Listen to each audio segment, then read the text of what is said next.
something quite interesting from the young India.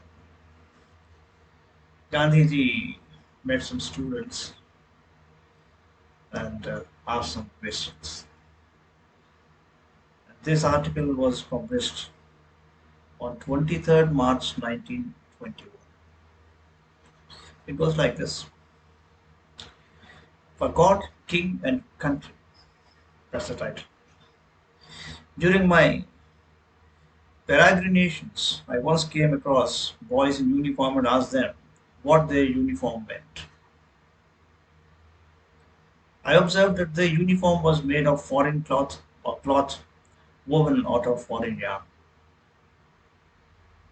They said it was a scout's uniform. They whetted my curiosity by the answer. I was eager to know what they did as scouts. The answer was that they lived for God, King, and country. Who is your king? I asked. King George, was the reply. How about Jallianwala?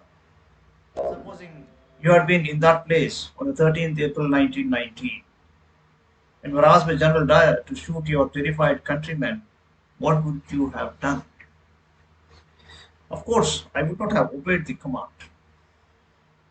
But General Dyer wore the king's uniform?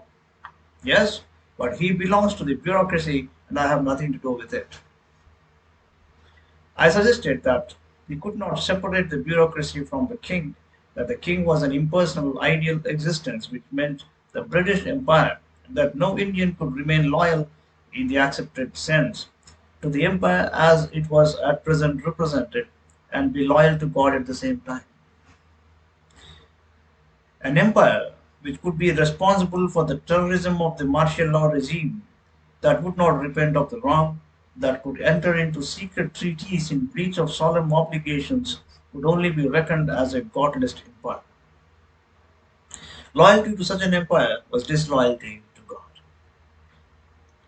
The boy was puzzled. I continued my argument. Supposing our country becomes godless in order to enrich itself, exploits other people, traffics in intoxicants, goes to war for the sake of extending its trade, and resorts to fraud in order to sustain its power and prestige, how can we be consistently loyal to God and country?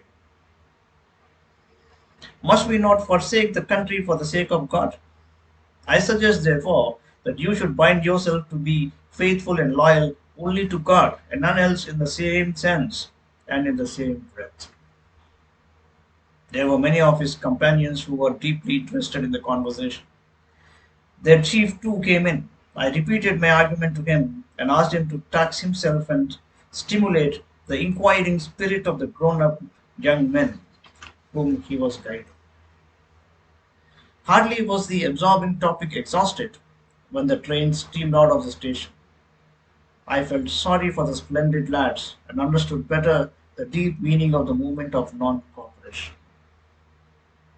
There can be but one universal creed for man, that is, loyalty to God.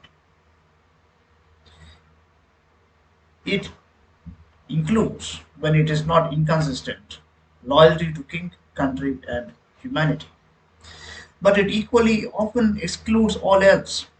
I hope that the youth of the country, as well as their tutors, will revise their creed and set themselves right where they are convinced of their error.